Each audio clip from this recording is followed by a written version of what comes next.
This is the old Rosamond Library, which belongs now to the Rosamond Community Services District, and they call it the Rosamond Center. And the Kern Navy Historical Society would like to put the Rosamond Museum in this building. We'll actually take in closed session. Okay. We are now in open session. Board Secretary. This portion of the agenda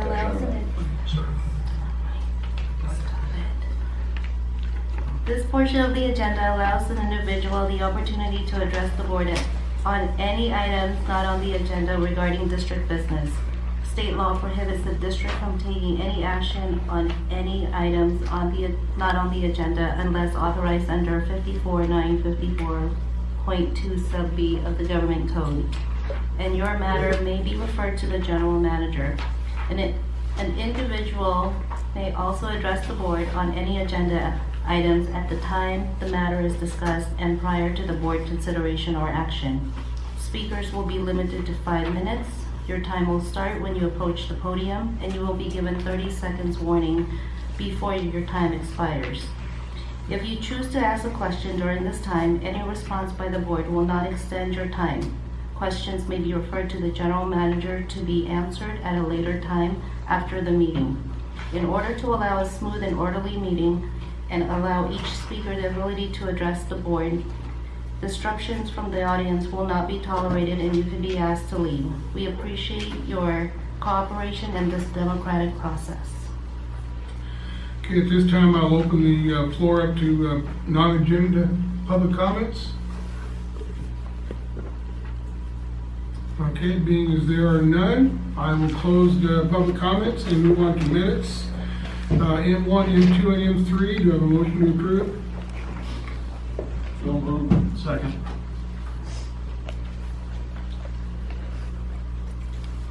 Motion is made by Director Glenn, seconded by Director Stewart. Discussion? All in favor? Aye. Opposed? Motion carries 4-0. Consent calendar, CC1. Do I have a motion? So moved.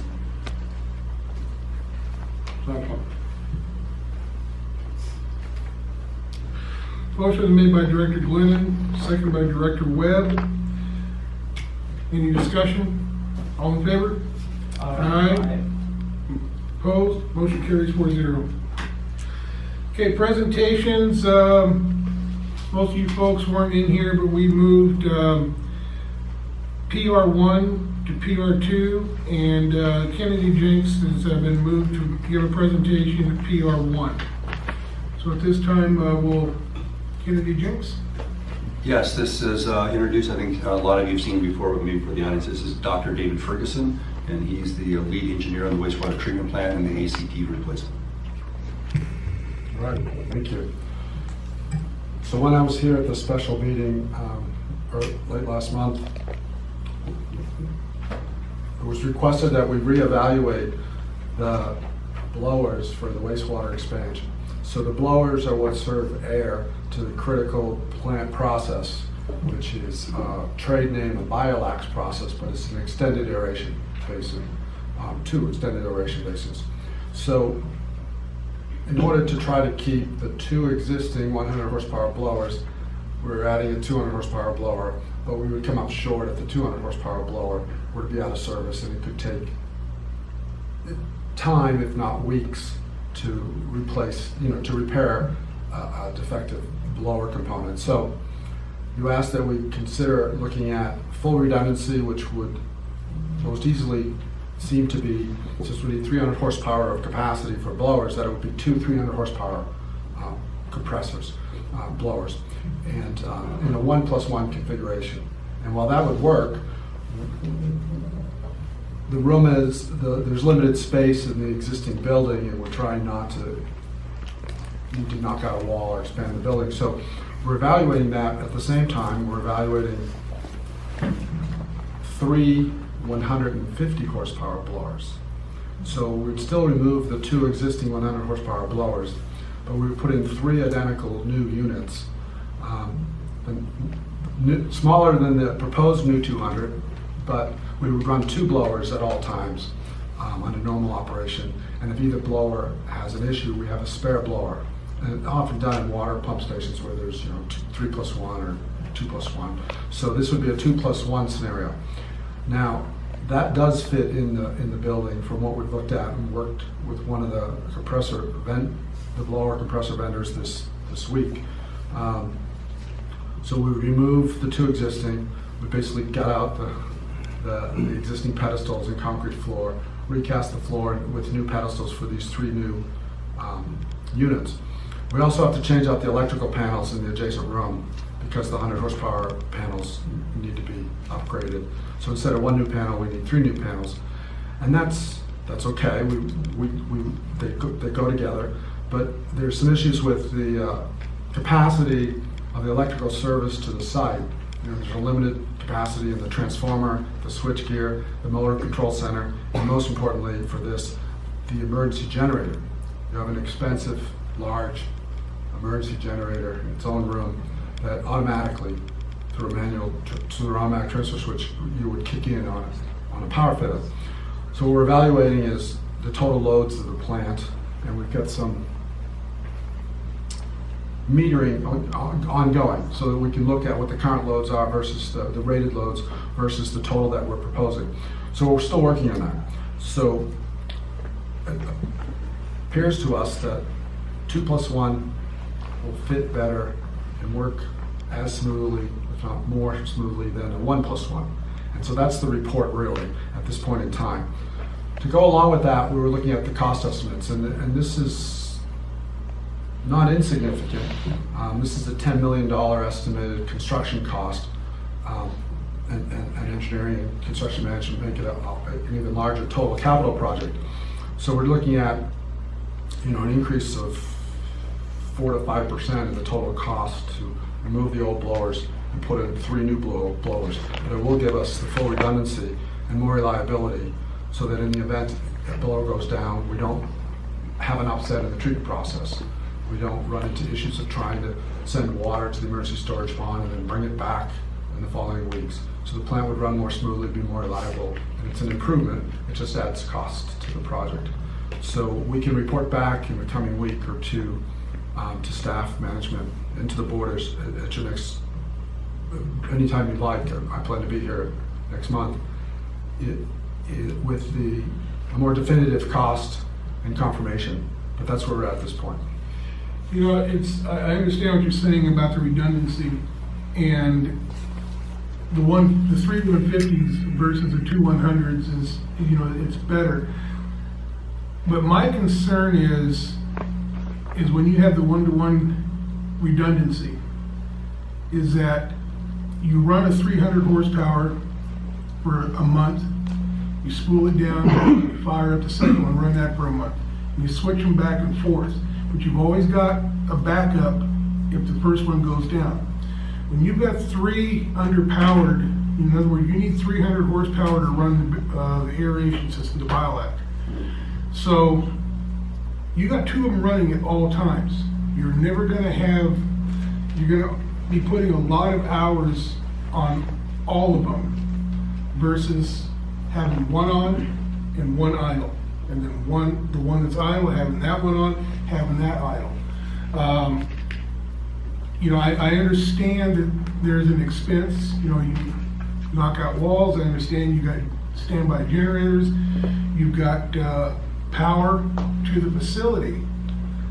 But what I'm looking at from an operations standpoint and maintenance standpoint is that I'm not as concerned with getting a system that's going to work as designed when you turn it on. I'm looking at a system that's going to be easy to maintain and reliable in the case of breakdowns or catastrophic failure.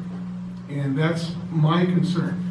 I would prefer to look at the cost of the 2 300s, even if we've got to do some, knocking a wall down or whatever, but this is a long-term solution for our water reclamation needs, and I want to have something in place that's going to give us the redundancy and to where on the weekends or something happens, and I mean, trust me, power surges,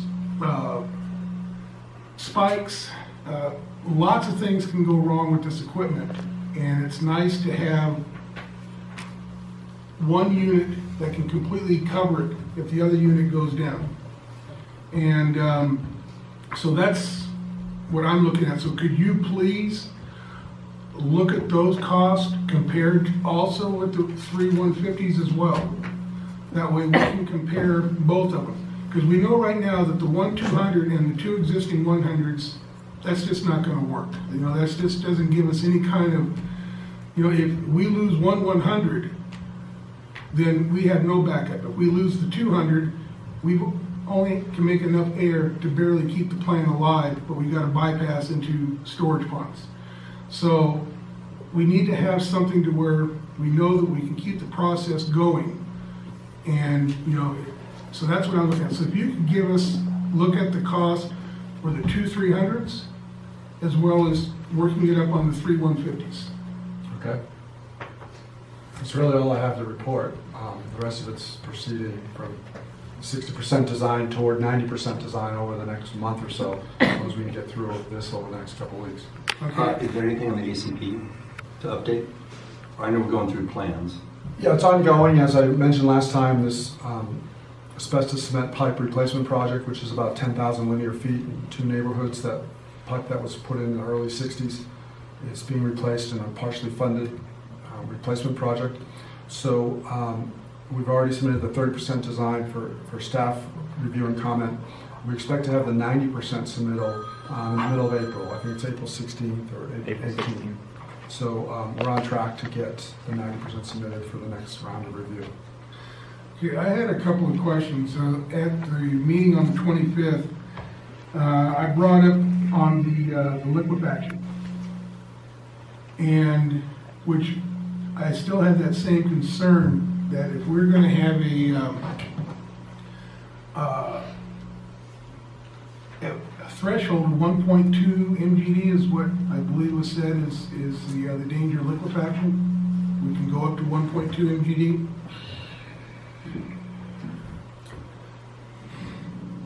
Not really stated that way. Well, what is the threshold for liquefaction at that site? All right. So generally, if you have silty sand or sandy soils as opposed to more clay-like soils, it's a general concern if the water level is within 50 feet of the surface, you should do further evaluation of the liquefaction potential so that if there's a significant or substantial earthquake, that you don't get foundations dramatically settling into this liquefiable soil. So you definitely have silty sand and sand at the site. And so we ran a groundwater model called the sub-regional model with a very tight grid pattern, and we applied 1.2 MGD over 10 years in the model continuously. And the water surface in the very center of the recharge basin came up to within 40 or 50 feet of the surface of the ground at the worst location, in the center of where you're recharging over. At that point was basically over 15 to 17 acres in perk pond number 17. So as soon as you move away from that, even hundreds of feet in all directions, the level is the groundwater level is lower to the point where it currently it runs out and it's about 90 feet below surface. So I took that information and I forwarded it to our geotechnical engineer, which is a company called BSK, work up here in the valley quite a bit. They worked on the plant from 1999 through the plant construction. And they did the soil borings in our 2 soil reports. And they came back with a report that was,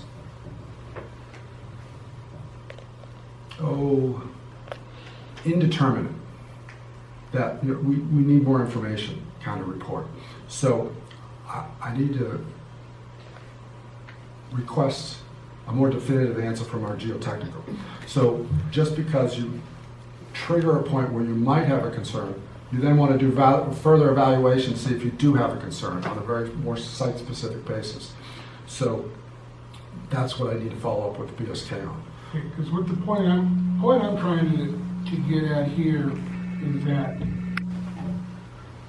you know, the concept with the percolation and everything in the denitrified secondary, it's a great concept. I like the plan.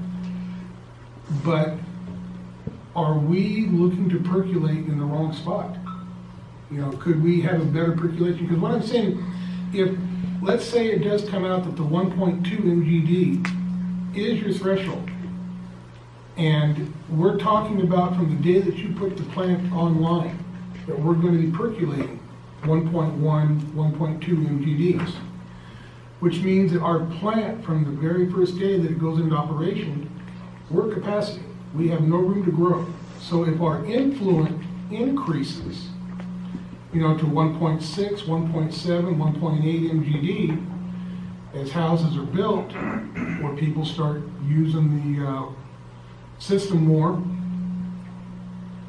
what do we do with the excess water that we can't percolate because our plant's are designed?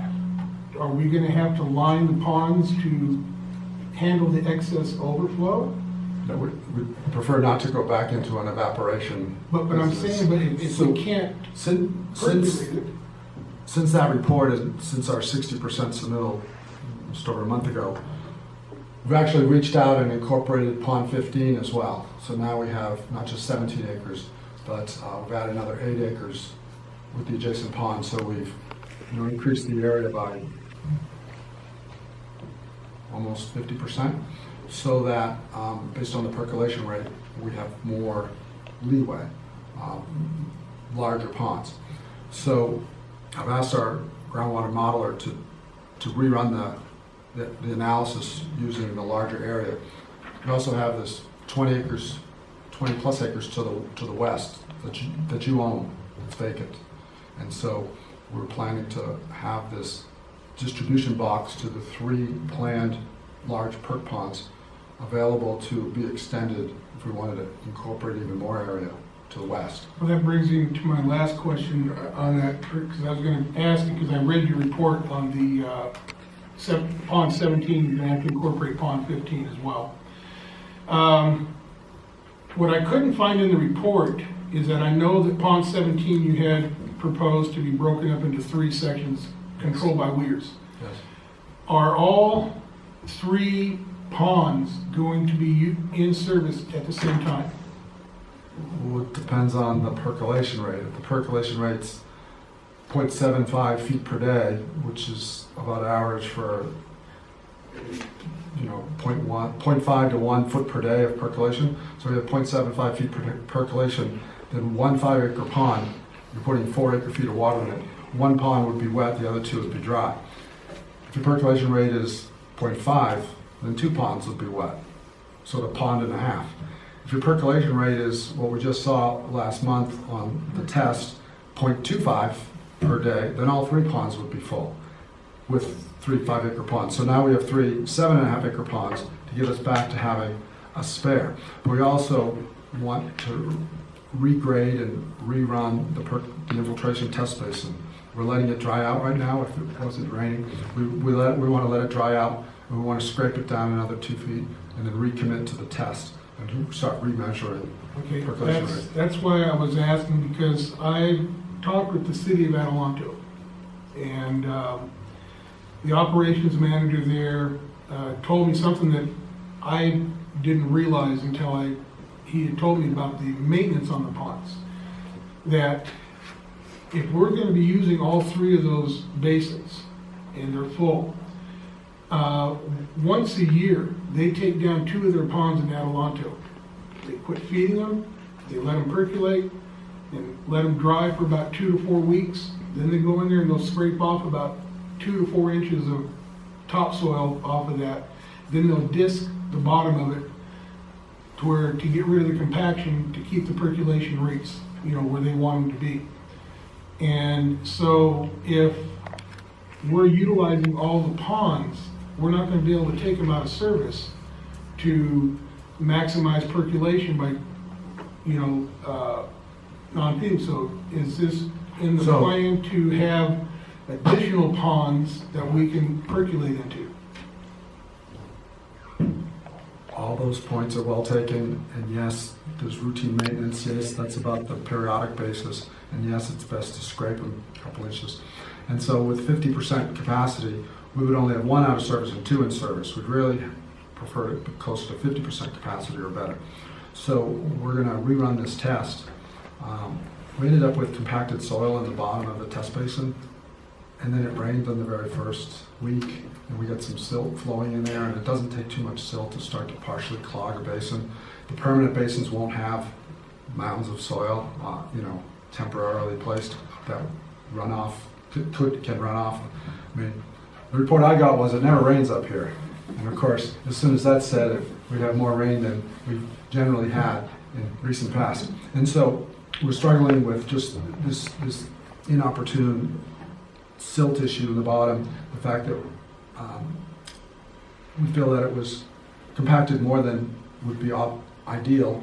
And so what we'd like to do then is, as it dries out, scrape down another 2 feet, redo the test. If the test comes out at, say, 0.5, then we would be in the position where we would have roughly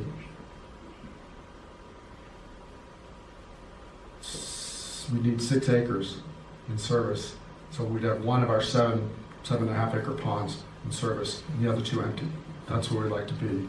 So it'd be nice to be able to report back in the next month or 2 the results of that testing and the reevaluation of the liquefaction question, and of course, more on the compressors. Okay. All right. Any other questions? Thank you, Dr. Ferguson. Sure. Thank you.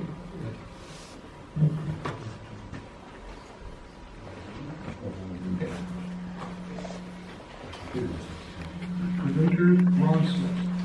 I'm just waiting for the display.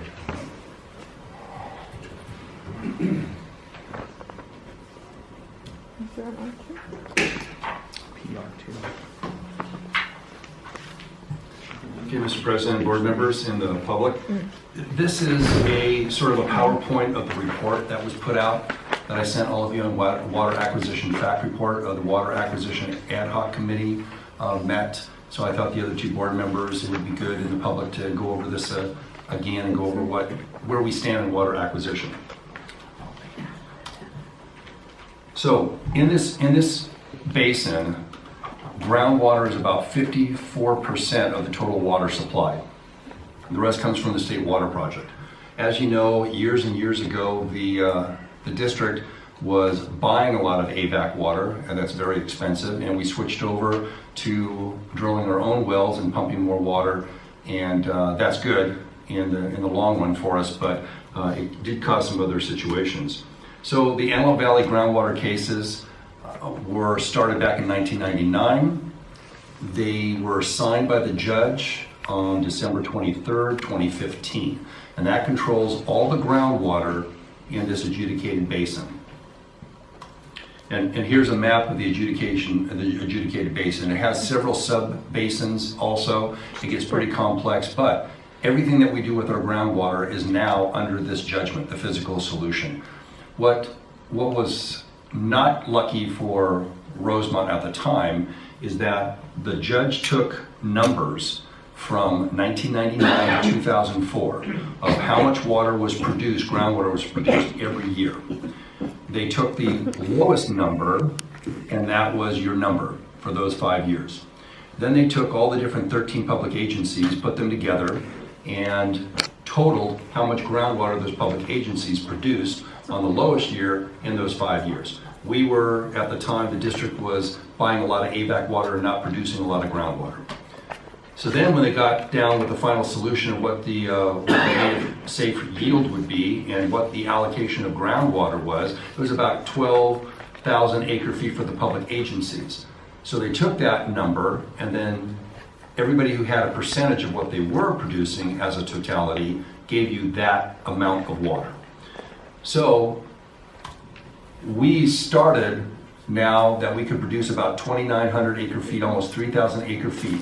And in the adjudication, there was a 7-year ramp down period. Starting in 2016, you could pump as much as you want. 2017, you could pump as much as you want. Starting in 2018, you had to start reducing the amount of water you produce from the ground, starting with that 2,900 acre feet number, going all the way down until in the 6th year you can only produce what was given to you of 404.42 acre feet. So it also comes down to cost. So for us to produce an acre foot of potable water is about $100. We could buy state water project water, and that's current price is $611 an acre foot, and that usually has anywhere from a 6 to an 8% multiplier for every year. So let's talk about the difference between, because this gets confusing when you start talking about acre feet or an acre foot per year, and what is a water right. You're talking about buying a water right from somebody or buying an acre foot of water. So you have two symbols that you see all the time.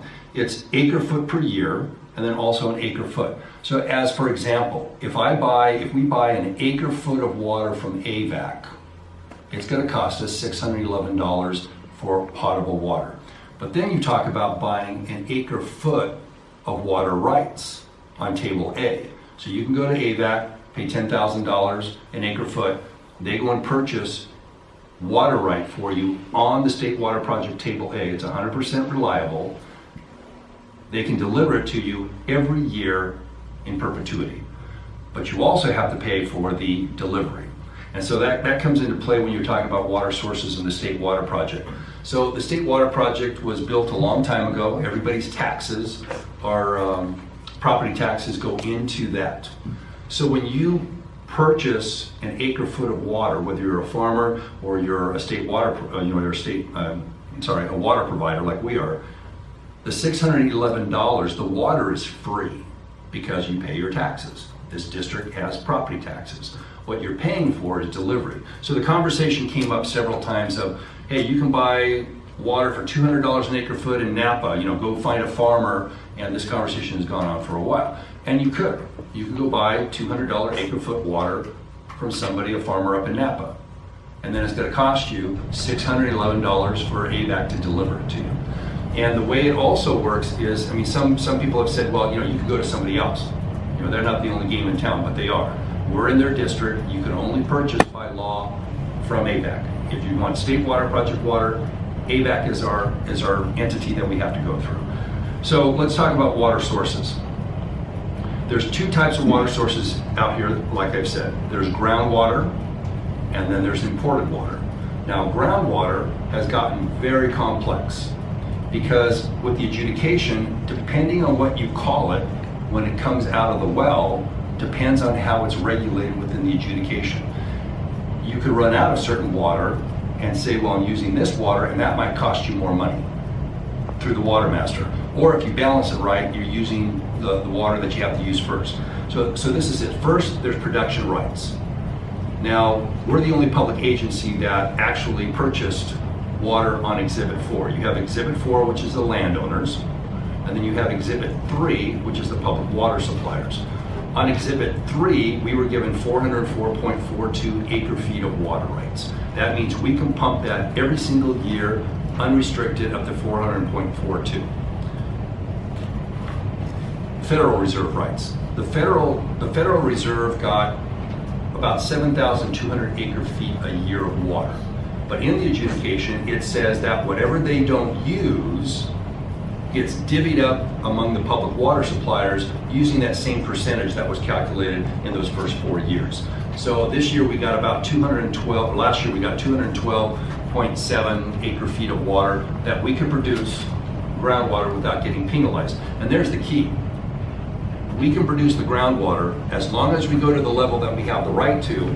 We don't get, they call it a water, a replenishment fee, but it's basically like we're getting penalized for pumping it over what we're supposed to. It would be better to buy AVAC water and get a 39% return flow. We'll talk about that. So as long as you stay under those rights, you don't get a replenishment fee assessment. And somebody was talking before about, like, in case of an emergency, if we lost the State Water Project tomorrow and we couldn't get any AVAC water, how are we going to protect ourselves? Well, we would pump more water, and you would pay the replenishment fee, only in emergencies. So the next one is reduction water. That's what we're calling this period now. So this year, we can pump 404.42 acre feet, so much Federal Reserve right. If you go over that, they would usually charge you the replenishment fee, but we can go up to that number that we're at this year. That was reduced by 16.7% every single year. So we're safe. We have some replenishment water this year. We're not going to have to buy any water in the reduction. So return flows. Return flows are what you get credit for when you import water from outside the basin. Because what they figure is that if you bring water in, you're using it, some of that water is going to go back into the ground, so they're going to give you average what you import every year for 5 years, and that 6th year, you get 39% of that average. So it starts rolling around. So all the AVAC water we buy, every year we buy AVAC water, we get X amount, 39% of that average for the 5 years. Carryover. Carryover is water that's in the ground that you did not use. And you get to carry it over for 10 years and then turn it into a storage agreement. So if I don't pump my water rights, my 404 acre feet of rights, next year, whatever I didn't pump stays in the ground for me and I get credit for it as carryover.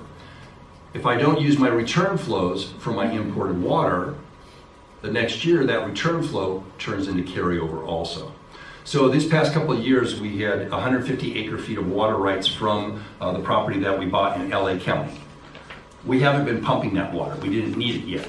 So we have 150 acre feet every year. This year it's up, I think, to about 450 acre feet of carryover water. It's just as good as stored water. Replenishment assessment, we talked about stored water. Our stored water is imported. So out of the water bank in Willow Springs, we bought raw water from AVAC. Raw water was delivered to the Willow Springs water bank. It's in the ground. We have close to 3,700 acre feet.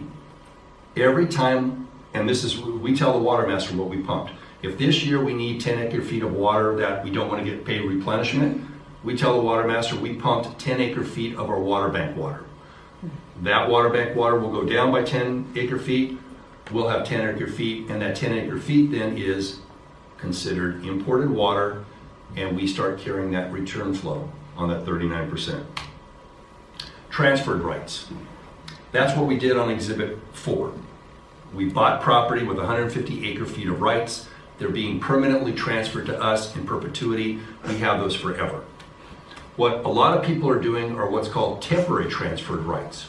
That's not in perpetuity. That's like a farmer coming to me like Gary Van Dam said, hey, you want to buy 100 acre feet of my carryover this year because I'm not going to use it. And so right now there's some dickering going on. How much is that water worth for 1 year? Or sign a long-term lease, maybe 5 years. I'm going to buy you return flows every year for 5 years, or I'm going to buy your carryover, or you have 100 acre feet of water rights. I'll buy that water rights for 2 years. And that's it. And so that's what the water master is calling. A lot of people, you'll hear them say, you want to lease my water. Colloquially, they're saying leasing water, but under the adjudication, there's no such thing as leasing water. But there is a temporary transfer. So that's what that is. So state water, project water, imported water. You have raw water. That's one price, about $400 and something, and that's they can deliver it to some of the farmers buy raw water, or you can deliver it to the water bank.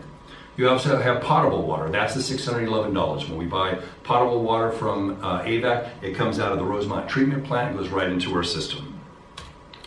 You also have what they're calling new water. This is imported water, and that's what's important about our wastewater treatment plant.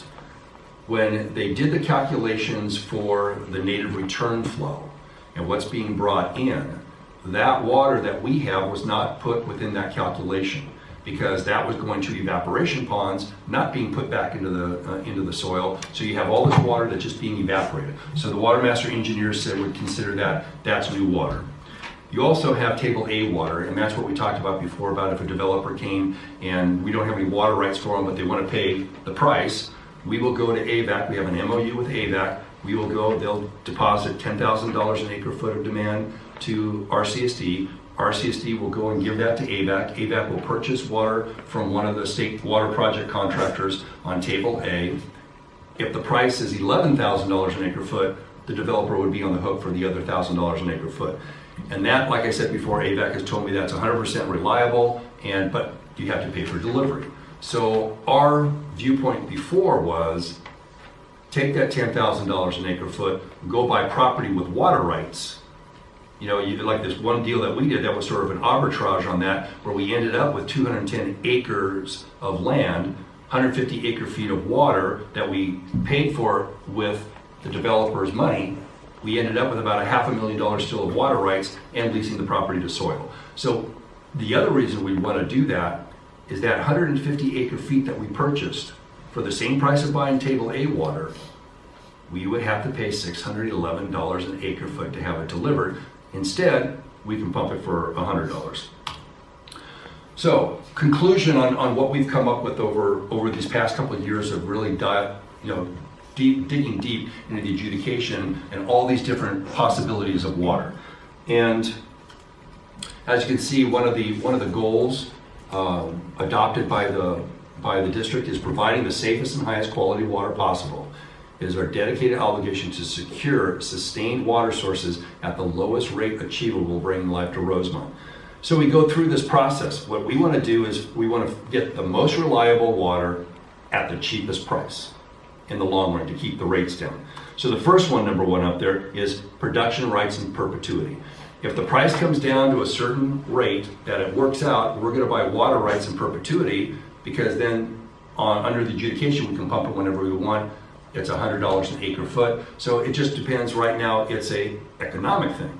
You know, right now the water rights, when we started, when I first came on, some farmers wanted to sell me all their water rights for $5,000 an acre foot.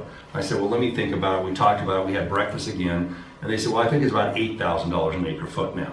Okay, that's interesting. So then we went back and they signed the adjudication. In January, I had breakfast with the same farmers. And they said, well, we think it's $25,000 an acre foot now. So it's gone up and down from, we bought those water rights for $6,500. There's going to be about 75,000 acre feet of water rights on the market. And it's a closed system. It's not a closed system out here. So if a farmer has to buy water rights for that, he has to pencil that in over the long term of, can he grow onions, carrots, or whatever at a particular price for buying water that expensive? And they really can't. They tell me about $200 an acre foot is the max that they can really do. Otherwise, they can't compete with Mexico, San Joaquin, Coachella, and everybody else. Water District 40 is the big dog in town, and they have to purchase 70% of their water from AVAC. And with their return flows and everything, they're doing good. Talk to Chad. Quartz Hill doesn't really need to purchase much water. We might be in the process of purchasing water. If the wastewater treatment plant comes into effect, that's going to almost make us whole. We'll be about maybe 100 acre feet short with the numbers that we first estimate. But even if we're shorter, that's when you look at, can we buy carryover cheaper? AVAC offered us leased water, if you want to call it leased water, for $50 an acre foot. I heard a rumor that over in the Mojave Basin, it's about $27 an acre foot. So I'd much rather buy water like that. So that's the timing on that. So the next one is temporary transfers, like I said, carryover, temporary rights. The third one is state water project water. Our rates are based on the majority of our ramp down being supplemented by purchasing state water project water, because we had to figure out the worst case scenario. And the last one, in case of an emergency, state water project is down, we have to supply water to the community, we just pump, and then we pay the replenishment fee. So that's sort of the basis of I gave you guys all a more lengthy report on explanations and everything, and we're going to be putting that up on the website so people can download that also. So any questions? Yeah, I've got some questions. Appreciate the report, and going at the ramp down, I wanted to talk about that a little bit. Okay. Now, this community was pulling about 3,000 acre feet of water before the droughts hit and the state restrictions, and everybody started letting their front yards go and all that stuff. Correct. So the demand from this community was about 3,000 acre feet a year. Yeah, just under 3,000, 29, At 29 87 one year. 29 and change. What we used for the number, so you know, what we used was we wanted to use the biggest number we could. So we didn't use it during conservation. So there was actually a court exhibit that was done, I think in phase 4 of the trial, or phase 3 of the trial, and they wanted from the public water suppliers, what have you produced? So we gave them the numbers from 2011 and 2012. And that was about 29.8, 29.7. You average them together. They took out a little return flows, and that's our start number. So my thing is that what I'm looking at here is that being as in 2018, we're at about 2,500 acre feet of water that we pumped. And that's because everybody had cut back, a lot of conservation going Correct. on. Well, it actually lower than that before, but Okay. it went down even lower. Right, but what I'm trying to get at is that this year, 2019, we got to cut down to 2,080.06 acre feet of water. On the one groundwater, correct. Right, pump what we can pump. Now, when we get to 2020, that's when things are going to really get dicey, because here's my take, is that this agency instituted severe penalties and, for water restriction and everything else. Then, when the state lifted it, this agency lifted it, you just gotta drive around town and you see where people didn't have front yards, they got front yards again. Mhm. People are starting to creep back up to where I like to think of the fact that even though the past couple of years we've been fortunate where the demand has only been about 2,300 acre feet a year. Correct. But the reality is, we could be at 3,000 acre feet this year, especially with this great wet winter we're having. People start saying, hey, you know what, I'm gonna put a front yard in my house again, I'm gonna put a backyard in, I'm gonna plant some trees. So water consumption, if it starts going up, there's nothing to stop people from doing it. So if we end up at the end of 2019 where our demand in our community, creeps up to 2,800 acre feet. But I want to look forward to 2023, and where you've got the 404 acre feet of water. Now, my concern on that is that taking the numbers, we went over this on the 25th, with Kennedy Jinks, and I didn't get any argument from them on that, where I said, essentially using their model of 1.1 MGD influent that can be put in there, and by the time you subtract evaporation versus percolation and everything else, I came up with about a net gain of about 1,000 acre feet of water that we would percolate, that Correct. we would get to ours. So if you take that 1,000 acre feet and add the 404, and if the community doesn't grow in size. And you have to add the return flows, so The that, return flows on that, That puts it on about 1,000 14. acre feet would give you about 300 acre feet of water, roughly, a little bit more, Yeah. but yes. roughly 300 acre feet of water. So that gets you up to 1,300, so your 404, that gets you up to 1,700. And we have 105. Well, That's our water rights forever. That's Well- ours. but you're talking about the 150? Correct. Well, the 150, didn't we sell those water rights We didn't to sell them. Legacy Homes? No, they go to us, we're just able to give them a will serve letter saying that we're going to. But if they build those 93 homes, we gotta supply water to them, that's what they gave us the money for. Correct. To buy that, so essentially, out of that 150, what water that belongs to us free and clear is about 54 acre feet of water, because some of it went to the Dollar Correct. General, and some of it went to Legacy Homes. Correct. So, you take that 150, it's great we've got the federal water, the 200 and some odd acre feet of water, but that isn't guaranteed water. That can disappear anytime. Edwards can just say, you know what, we want our water back and we're gonna take it. So my concern is looking at getting down to 1,700 acre feet of water. And if the community doesn't grow by one home, we still have the potential that we can be at 3,000 acre feet a year. So I know that you're talking about the Fremont Basin, but Now it doesn't look like that's gonna be allowed to be percolated over there in the plant, because it's not gonna be able to handle all that water going in there. Yeah, but let's not even talk about Fremont Basin, just let's talk about the worst case scenario of what you're talking about now. Okay, so you have a couple things you're talking about. One is it's water supply, but then it's the economics. So we really don't have a water supply problem. We don't. We can extract. If we need to drill another well, we'll drill another well. It all comes down to economics. So the rates are based on buying state water project water at $611. We put an economic multiplier in there so that it raised every year. But we don't want to do that. So the idea is wait till this water comes down. We have enough water to last until we get all the way to the ramp down because we have water bank water. Producing water bank water cost me $89 an acre foot, and I get a 39% return flow because it's imported water. So if you juggle that on those spreadsheets I gave you, you juggle that over the years, I figured about the 5th year we might have to buy 60 acre feet of water from AVAC. But sometimes we're going to be fixing a tank. Our rates are good. We're fine. If we have to, for some reason, buy state water project water in perpetuity, that's what our rates are. But we'd like to keep the rates low. We'd like to also lower the rates, do the right thing. So that's where you come in a few years. Right now, this is only the 2nd year of the reduction of production. Everybody still thinks their water's worth a lot of money. Like I said, you get down, a lot of us say that when you get down here to the 5th year, people aren't able to farm anymore. People have all their water rights. There's these thousands and thousands of acre feet of water on the market. Every year, if you had 50,000 acre feet of water rights that weren't being used that somebody wanted to sell because they can't farm. Take for Calandry Farm, for instance. In 2016, they produced 7,300 acre feet of water for their farms. In the first year of the ramp down, they had to go down to 32.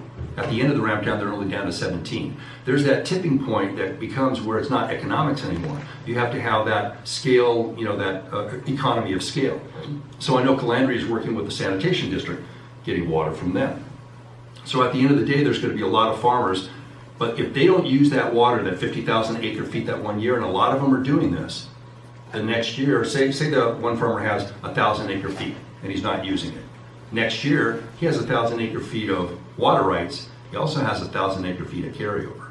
Next year, 3,000, 4,000, 5,000. So that number of what's going to be available, and a lot of us have thought it's supply and demand. If you have a large supply and a small demand, the price will come down. So at any time that it triggers, this agency, we're buying state water project water. If we have to go 7 years, we do that, and all of a sudden some water rights come up. I've been hit up by a number of farmers and a number of people that said, if you want to pay $6,500 an acre foot, I'll sell you everything I have. But we don't want to pay that price yet. We don't need it right now. So we're fine. It's just a matter of economics. It's waiting. It's that waiting game and wait until the water's not as valuable as the people think they are now. So we're safe. We got a good water supply. That's fine. The rate's fine because that's all built into the rates. It's a matter of maybe you want to lower the rate someday, and maybe you want this community to expand. So that's why you're looking at the Fremont Basin. If we can, it's not going to be percolated. It'll be arsenic treated. And if that comes out to be, what were they estimating maybe for? The estimate based on what we expect the arsenic levels to be is somewhere between $250 and $300 per acre foot to pump and deliver. But with that, there's also the opportunity to generate power because it's at a higher elevation. Similar to the way the aqueduct generates power as it comes down the hill, we could reduce that total production cost by roughly $50 per acre foot. And because it's imported water, you get the 39% return. I understand it, and that's why I want to talk about the Fremont Basin, is because reading all of your reports and reading Kennedy Jink's reports, the Fremont Basin is a big factor in our future water needs. For growth, absolutely. And because the basin got adjudicated for a reason. That was to keep the basin from becoming an overdraft and to protect our groundwater supply. Correct. So that's why when they say you can't pump more than 404 acre feet of new water out of the basin, I don't think they're going to think too kindly of you drilling another well and saying, okay, we're just going to pump another 1,000 acre feet of water. But that's for another day. They're fine with that as long as two things that they'd be fine with the water master because they're allowing it for homes. So right now, say you moved in here and you bought 10 acres out here okay, and there's no water, and you work on the adjudication that property has no water rights. AVAC has set it up that you can drill a well, and you're gonna get X amount of water a year, and you're gonna pay AVAC $411 for replenishment for that year for that 1 acre foot. I So know- you can't I know do that the Right. homes, what you're talking about, the small pumpers, But we can do it too. they were under a separate ruling in the adjudication lawsuit. There was three of them. They had us, then they had the Woods class, and I can't remember what the other one was. There's a number of them, but this is for people that they are not part of the Woods class, they're not part of the small pumpers, they're new people coming in. If they don't meet the criteria of, you know, the Woods class or the small pumper class, they're just somebody that needs to build a home or build a ranch, they'll let them. And so for us, 2 factors would be that we could drill another well if we needed to grow. One is we're gonna have to pay a replenishment fee for that water if we go over, unless we purchase water rights. The second is they would check and make sure that that well did not cause material harm. Well, Rosamond's up here, we're not LA County down here. We have a mound and not a depression, so we're already pumping that amount now. That there probably wouldn't be a problem, but they have to go through that process. So you could expand the community, if, you know, based on the rates of paying a replenishment fee rather than buying a state water project. Okay, my questions here is on the Fremont Basin. Mm-hmm. Do you have a price on how much this water is going to cost us? I mean, they're not gonna give it to us for free. So what is the price they're Cost, when negotiating? you say they, who's they? Well, Define they. whoever owns the water rights in the Fremont Basin, we don't, but we gotta get the water from somebody. When we purchase the property, we will own the water rights. Ron, question. Yes, So I asked before, and I think you had told me, I just want to make sure. sure. Because I saw the picture about the basins. Mhm. Different water, that's a different basin. Correct. It's the Fremont Basin. 3 mile, okay. And it flows which way? I'm not sure how it flows. It So, doesn't, the it question doesn't I flow to asked- See, us. that's what I was asking. It's considered a closed basin It's as a well. closed basin as Okay. well. So it's a collection of. In fact, they even did a runoff. water modeling to see if any of our water here in Okay. Rosamond would percolate back there, and it doesn't. It flows the other Okay, way. that's the number 2. You're purchasing land Correct. to be able to pump. We've been trying since I've done the board, since December. Have we got the test well done yet, or sample? We done? just got 3 samples yesterday. We've sent off samples from 3 different wells in the Fremont Basin within a 1.2 mile radius of our potential location. So that's about a 10-day hold at the lab before we get the results. Okay, so that's number 2, we got that. And then we're talking about buying this water to be for up here. No, buying the property, No, not- I mean the property. Correct. So we're buying the property to have access to the water for forever time. Correct. period. And you're saying that with it coming down the hill, generates energy, so it's not gonna cost that much to clean the water up and all. Correct. So this is in addition to this project? Absolutely. It would go right into our system in one of the. No, I'm talking about trying to figure out. No, separate. Separate, that's what I Separate mean. completely, because we couldn't percolate. We're thinking of long-term. Right. Is that, I hear a lot of speculation. I hear a lot of could be's, and I appreciate you giving us the information, but I don't see how much of this, I'm looking for closer to an absolute. I know we bought water from, out of the, state water project, we get that. Yeah, I know they've $611. I know, but everything else we're talking about, what's the total number to buy the land, to clean the water up and have it ready? We don't have that number yet. We don't have that number yet, but you never know that Okay. if we didn't look for it. I And know, so- however, you're Yes. right, we don't know that. But if we go out and buy, how much that land costs over there that we bought for the store? It cost $1 million. $1 million. So we know a guesstimation. That's what, The cost to produce and treat that water is very dependent on those sample results. okay? So if the results come back at 50 parts per billion on the arsenic, then it may cost $300 per acre foot to treat. If it comes back at 80 parts per billion on arsenic, it may come back at $500 per So acre do foot we to have treat. at what point it comes cost prohibitive to look at that? We have to calculate it. And when you're talking about the other land, it gets confusing. I could probably go out there tomorrow and buy land from some farmer for $7,000 an acre foot of water. I could do that. Okay. Would I want to? No, because the price is going to come down. I don't need it right now in perpetuity. So you could go buy you could go buy 2,000 acre feet tomorrow, probably at $7,000, $8,000 an acre foot. There's people that would sell it to me for $11,000 an acre foot. So you have to. No, what I'm saying Yes. is, since I've been a board member, I've heard Fremont Basin. Yeah, it was at the initial stage. So So December, January, after February now. Correct. We're talking about that. Have we looked at the cost of the land in the Fremont Basin? Whether you sunk a well, that guy's lot is worth $1 million. That's $800,000. We have to have a number to start at. First things first, is the water going to be treatable at an economic rate? And once we find that out, and we've been trying really hard, I mean, they've been trying to get out there on the property, the geophysicists looked at everything, found out where would be the best place. That was the first thing. Is there a place that we could actually extract water? That was step one, and that was done. They got a hydrogeologist out of San Francisco that works for Kenny Jenks. The second one then, where that water is, what's the standard? And so that's how we are. After we test it, if it's sky high and through the roof where, no, you don't want to treat it at all, then that project would be scrapped. But that's the next stage. So as soon as you get the testing back, then Kenny Jenks can go through cost of property. No, I'm just asking now because I'm just thinking. Sure. And I know there's a whole procedural thing, but if I'm looking at this space here, Mm-hmm. after we say we can pump good water there, the price is going to go up. Versus you looking at it a week before and you didn't know you could pump it. Because this land belongs to somebody. Mm-hmm. So when we go to buy it, if we decide we're going to purchase it, they know they have a commodity that we want.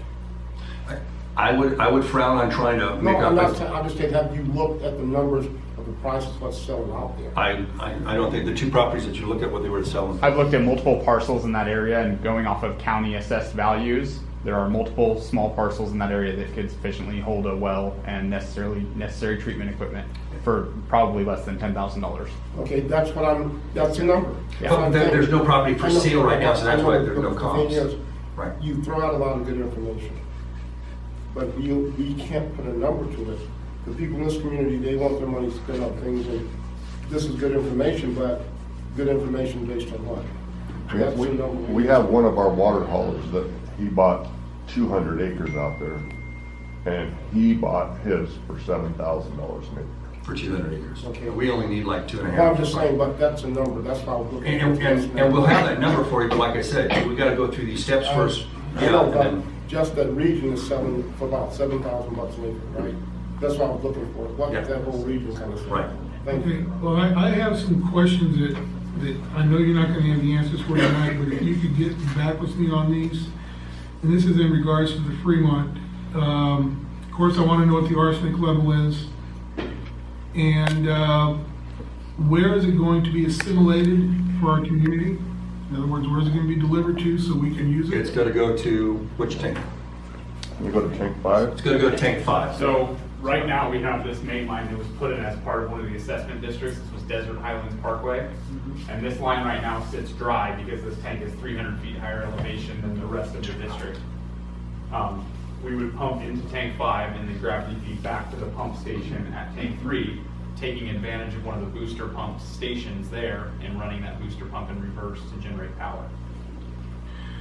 Okay, and, And that would be treated water. That would be potable water.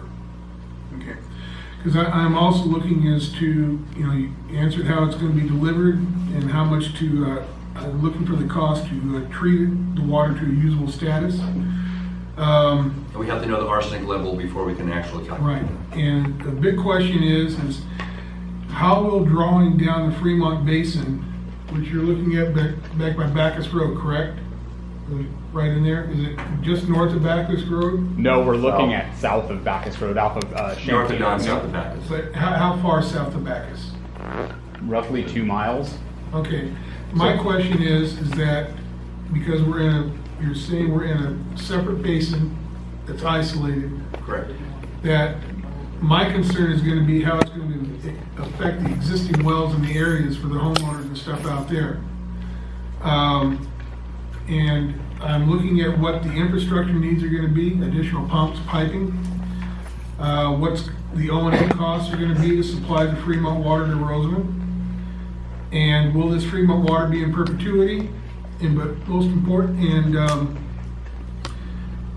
this is one you can check into. When the gold mines were pumping a lot of water a while back. The Fremont Basin is one of those basins that now under Sigma, every basin is rated at a certain level, and this one is the lowest. The isn't it? very low It's priority. the lowest priority. So they don't even have to form a GSA or anything like that. So it's good.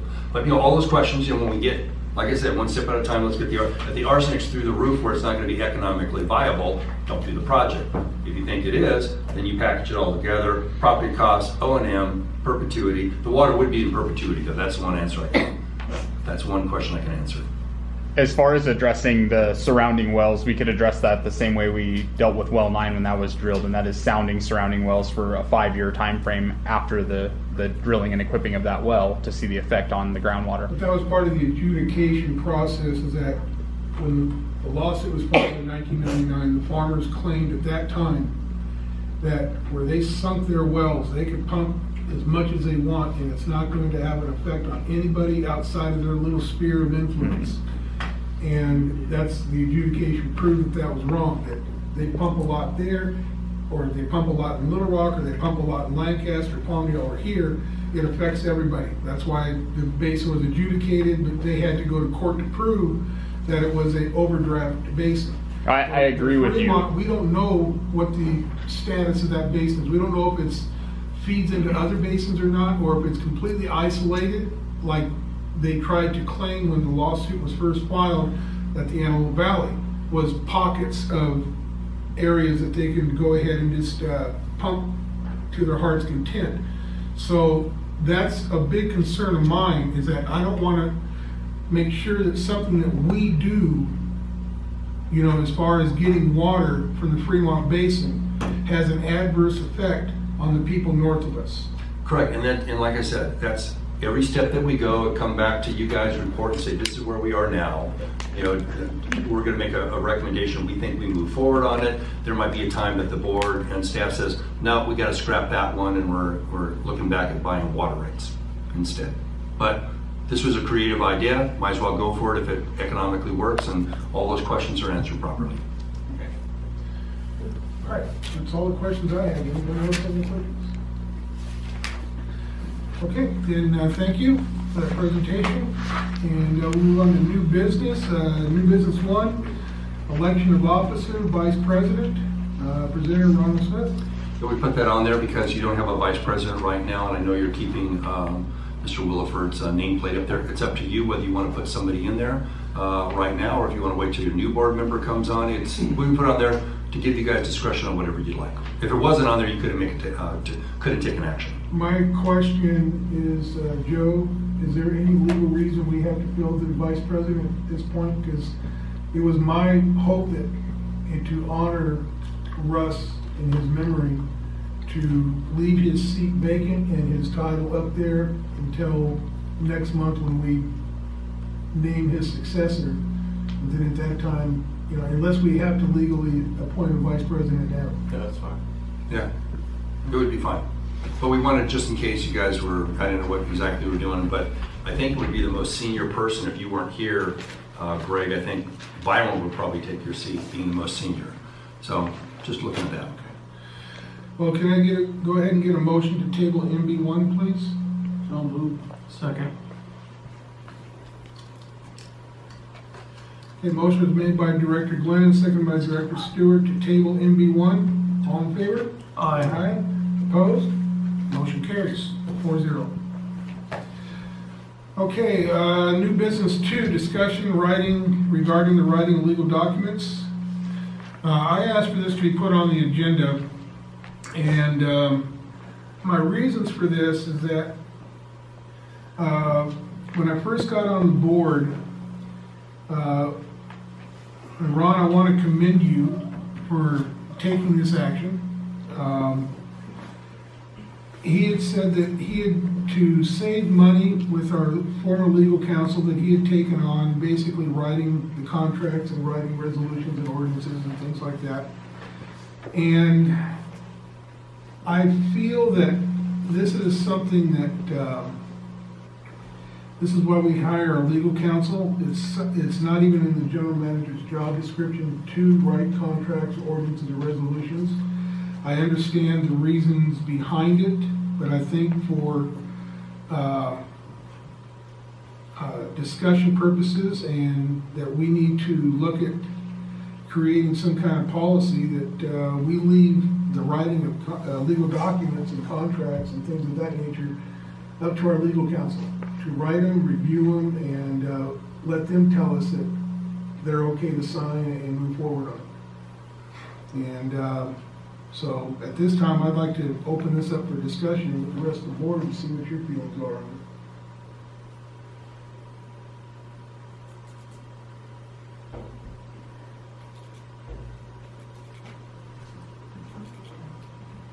You started down there, you come Okay, down. I'll start with you, Well, Rick. I know Byron has something. Okay, Byron? First question I have, when we're talking about documents, what legal documents are we talking? Contracts, resolutions, and ordinances. Okay. Definitely not contracts, because that's what we have attorneys for. No disrespect, sir, but if you put the wrong verbiage in something, that opens us up one way or the other. Okay, So- can I be clear on how this Wait, can I process just went? finish Yeah, sure, real go quick? ahead. I'm just saying. Because you guys are insinuating something that is not accurate, so I'd rather have it accurate for the Okay, discussion. can I just make the comment? Absolutely. What I'm saying, I'm just talking about in general. John's the assistant GM. Same thing would be for, I don't want anyone but an attorney that we could go after writing, per se, a binding type contract. The other things there, like I said, there's a good reason, that maybe someone could be versed in it, but I think we pay legal counsel enough in general.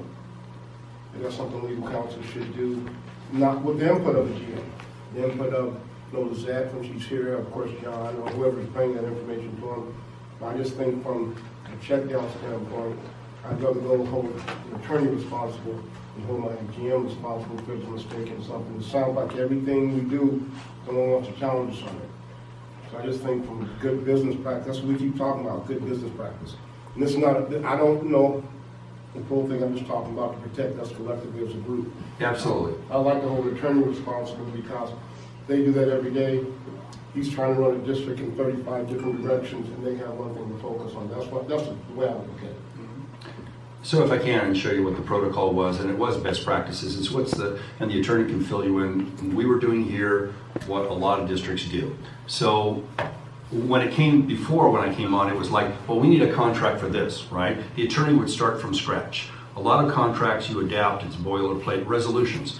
Lizette writes a resolution, I write a resolution, Brad and I worked on policy. When we create policy, which is one of my jobs to help you guys to write the policy that you want, it becomes a legal document at the end when you adopt it. So a lot of times staff will start taking the first crack at it depending on what their knowledge is. Some guys don't know how to write contracts. I actually do a decent job at writing contracts, but every contract, every resolution, every ordinance, everything got reviewed by council at the end, whether it was Allison, Colin, Joe, or whatever. And they said, yeah, that looks good, or hey, let's tweak this or that. And so you could have, for me to sit there and type for a couple hours and say, well, we need this clause in here, we need this clause in here. This guy's doing the special work, we don't need hazardous waste for NBS. I put the template together and then send it to the lawyer, and he goes, yeah, that looks great, go for it. So everything was approved by legal. It wasn't that I just wrote contracts roguely and just sent them out there and had them signed. Everything was authorized. Same with every resolution. We always send it to council. They brief it. I think we've sent Joe every resolution that we've done also. And a lot of times resolutions are boilerplate, like changing the admin code on the reserve policies. Brad wrote the reserve policies stuff. We wrote the resolution, which was amending the admin code is pretty boilerplate. You just put the new date on there practically. So that's where we were, but it's the pleasure of the board, and you can ask Joe what his process is. Okay. No, I agree with both you guys. I think that I appreciate you taking the district in and trying to get a good chunk of it done prior to going to the legal counsel and trying to keep the fees down. I appreciate that, and I do know that you're a very knowledgeable guy in the field. So I understand. I've helped write some ordinances in my past, and of course, always they go to legal counsel towards the end. So I don't see anything that was done wrong in the past. I understand both sides of the coin. So I have no opinion either way.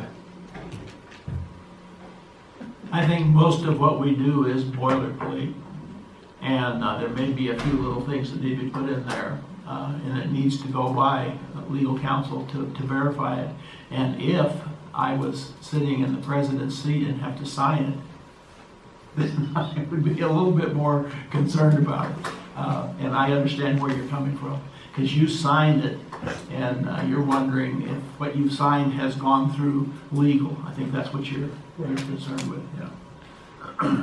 And I'm just, my concern is that it's the same thing. It's just, you know, we have legal counsel, and that's their job. And it's just, when they tell me, hey, everything is good, and if I know that every legal document that we have in front of us that we approve as a board, that I sign when it's done, that I know that it's done right. And if it's not done right, at least, hey, competent legal counsel get it, and they can fix it. And so that's my feeling on this, and I would like to bring this back Would that fit in a committee? Would it fit any place in the committee? Yeah, we can send this to, because what I'm trying to do is get a policy written. So we can send this to the policy committee, and then they can work on creating a policy, and then bring it back to the board at another Let's time. work on that for Monday, so we can have it for the, set up a policy meeting. We'll policy meeting myself. Let me look here.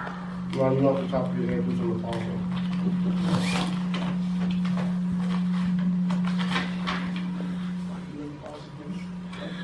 I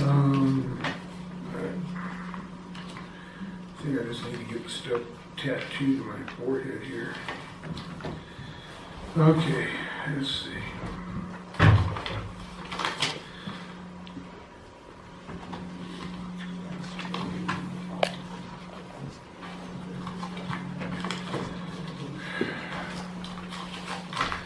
Okay, let's just go ahead and send it to policy committee. We'll get the, got it, Danny. Okay, here we go. You got it?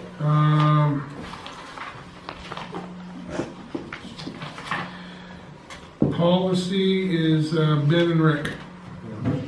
Okay. So my suggestion is, since you're going to be, if you're going to be creating policy, which will become a legal document, you should probably have the general counsel on the phone and make arrangements where he can go, because you're going to want his input. We can do that. Well, what we'll do, I'll meet with Ben, I'll find out what day works for us. I know Fridays, or maybe, and then after we see which way we're headed, then we'll, because he's a daytime guy, we're only Friday guys, just based on work schedule, so, we'll get that coordinated with you. We'll get it coordinated with you. All right, so we'll go ahead and we'll move new business 2 and send that to the policy committee. And then they can bring it back to the board at a later time. Okay, new business 3. This is a discussion regarding consultants. This had a lot to do with when we had our budget workshop and our capital improvement and everything. There is a lot of questions in there, and you know, they were all answered to my satisfaction. And I met with Ron, and you know, we went over it.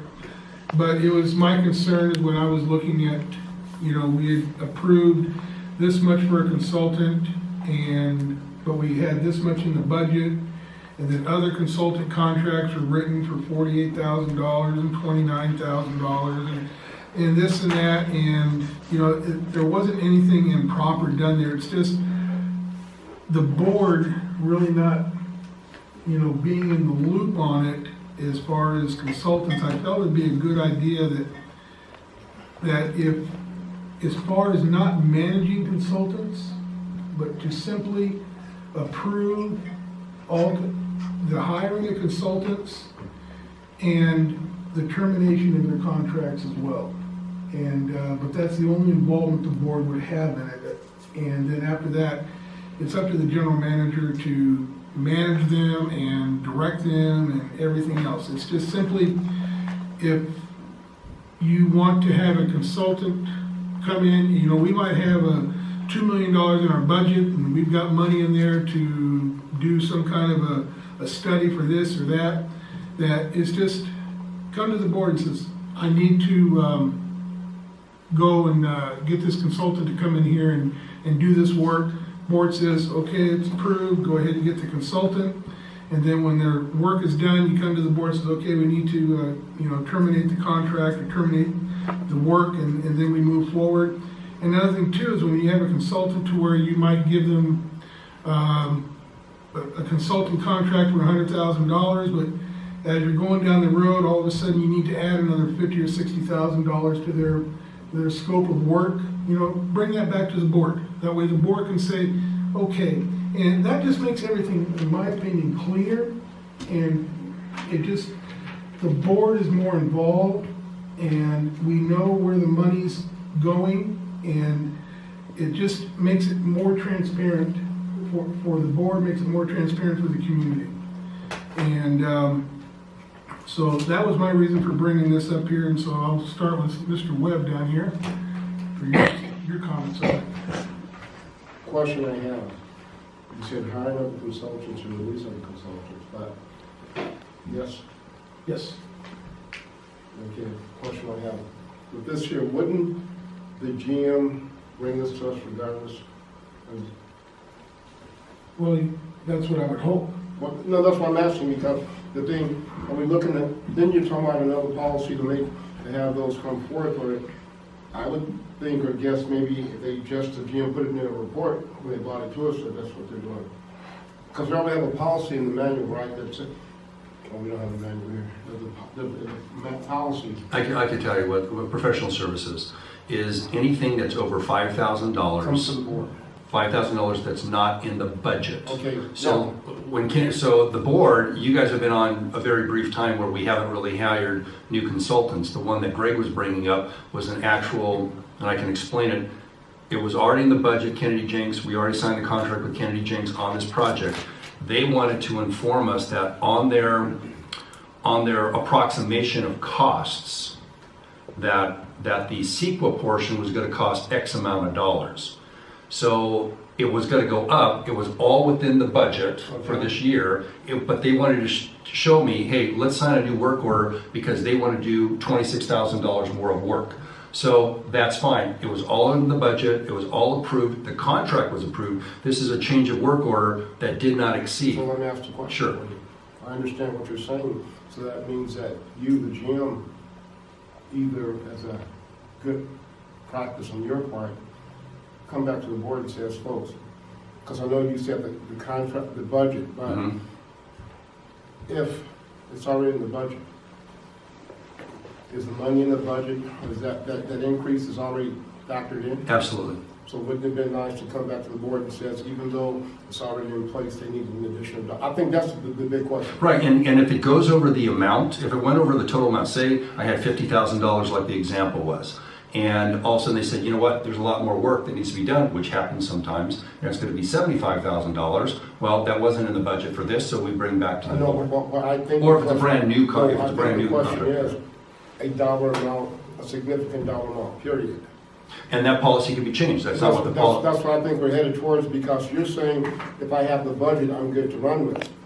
I think the question that the president's saying, that if you have a number like that, I would think I'd let it know, because remember, we didn't see it until we saw it.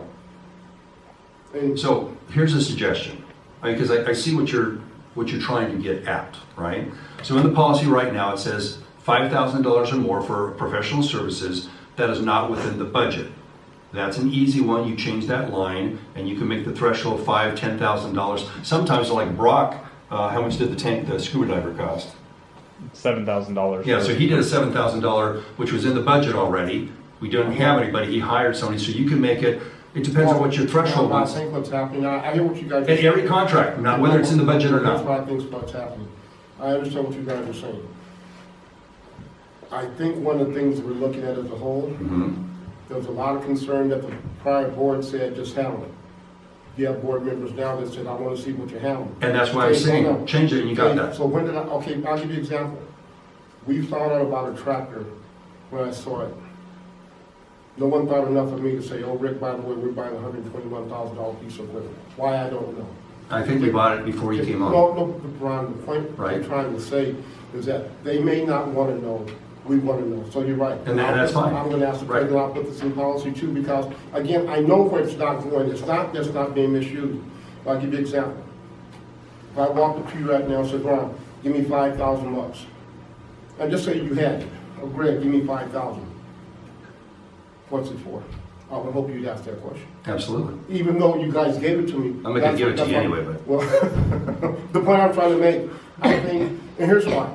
We are brand new to this here. And there were some dynamics before we got here. And we just want to make sure we get it right because I want us all to look good in the end. And like I said, maybe 2 years from tomorrow, we'll do it again. But I think in the beginning, till we get our feet back on stable ground with a full understanding, I think it makes good sense for us. And then as we trickle down, like I said, I know that what you do with it, I understand. And again, you got to remember too, we're still understanding with each other about the dynamics. You know, I like hard copy stuff. I got you. It's in my budget stuff. So we're working to get to that meeting, that center part, and we're going to get there. But I think that's what the whole question comes up. And I don't disagree. I'm agreeing with you. I'm just telling you how you could get there. I got you. So you could say, all you have to do is change the language in. You could take out the words if it's not in the budget. That means every contract for professional services will go to you if it's over $5,000. That's it. That would be an easy one. But I can tell you, and then Byron, I think, can chime in. I used to call the board members at least once or twice a week and give them updates that, hey, we did this, we did that, we bought a new dump truck, you know, and I informed, so we bought the backhoe before you were even on. Yeah. It's just when you cut the check. So, but that would be my suggestion. You can talk to the attorney about what he would think would be the best way to write that policy. Yeah, absolutely, absolutely. Anyway, so that's my thought on that, Brady. Good. No, I understand. Everybody knows this is Rosamond. You hear about it before the end of the day. So I'm walking through Albertsons and somebody walks up to me and says, so I heard that this has to get increased. Even though it might be inside the budget, what we planned on, all they're hearing is it's increasing. And if we don't have an answer as a board when somebody comes to us in our small community, I think it looks bad. So trust what you're doing. I think that we still need to know about it. And just FYI, you guys, because when you open up a wall or you're doing some type of work, there's another problem that you didn't see. So that's why you not fluff it, but you kind of take that into account. So, I mean, just letting us know, I think would be a courtesy. I think it clearly is an issue that the policy committee could work on, just as Ron has said, and come up if they want to change things. And I think it should also be something with the finance committee. The finance committee should be overseeing all of the expenditures, and then the expenditures comes up and they don't understand why. You know, that would come out in the finance committee. Absolutely. Okay, then, No problem. NB2 and NB3 are going to policy committee, and then also we'll need to get together with the finance committee as well and get some things going in there. But that's another agenda. Okay, NB4, discussion regarding the leasing of the community center. Presenter Ron Smith. Yes, this has come up numerous times, and I think I took Rick out there on the tour. This building is not ADA compliant. It has a lot of structural problems. We as staff and the previous attorney said that you're going to hold a very large liability to lease this place out. This was also, and the best thing to do is just get rid of it.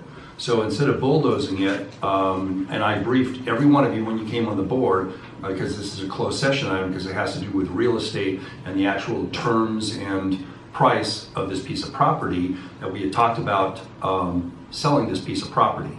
And all those details we can go into closed session again. That was one of the items on the surplus property that you guys put on hold for a while. But we haven't, John Houghton was a little worried, if we had a building inspector from Kern County come and look at it, are they gonna condemn it, or are they gonna, say, hey, now you have to fix this? We don't think it is in any condition to let anybody use it at this time. That's why we shut it down a couple of years ago. Ladies, I'm going to call you up in just a moment so you can speak.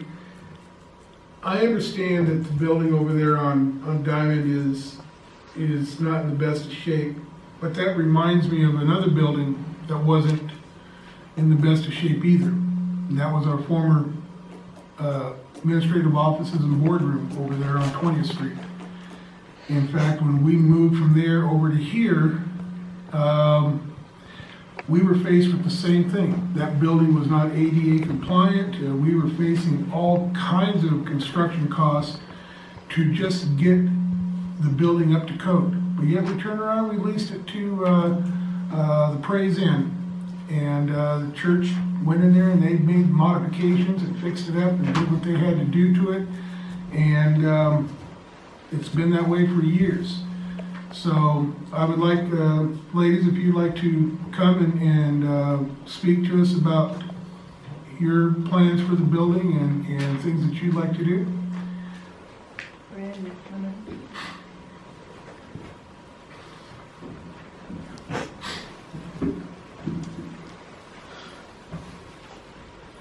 We had been told that there were some problems with the building, and we tried to get in so we could look at it, but we haven't been able to do that. I need to tell you right up front, we don't have much money. We are a 501c3 nonprofit corporation.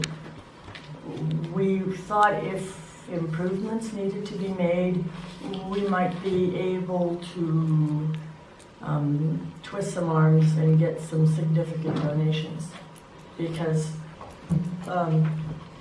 businesses can get a tax break by donating. We didn't expect a lot of traffic. We really don't know what we're dealing with. We haven't seen the building. And we need to do that. We're looking for a place that we can store historical materials. Maybe I should take a minute and read you really what our purpose is from our bylaws. It's to research, discover, and collect any and all materials that establish the history of the East Kern County, the Mojave Desert, and the Antelope Valley. The Society shall preserve said materials and make them available to all concerned parties, including but not limited to other state or local historical societies, schools, teachers, students, and scholars. The Society shall make available to the public any materials required to maintain public interest. So, we do need a place where we can do this. And this was suggested to us. I think it would be an asset to use that building for this kind of a purpose on Diamond Street. I think it would improve the community. But it would, I don't know what to tell you. We don't know what we're up against because we haven't seen the building. Can I ask you a question? Sure. Are you talking about displays, or you use the word storage? Are you talking about having the display or having the storage? Both. Both. And several people have come forward who have some resources to actually get that building back into working order. That with our community display, our and I don't know what liabilities you would expect. I'm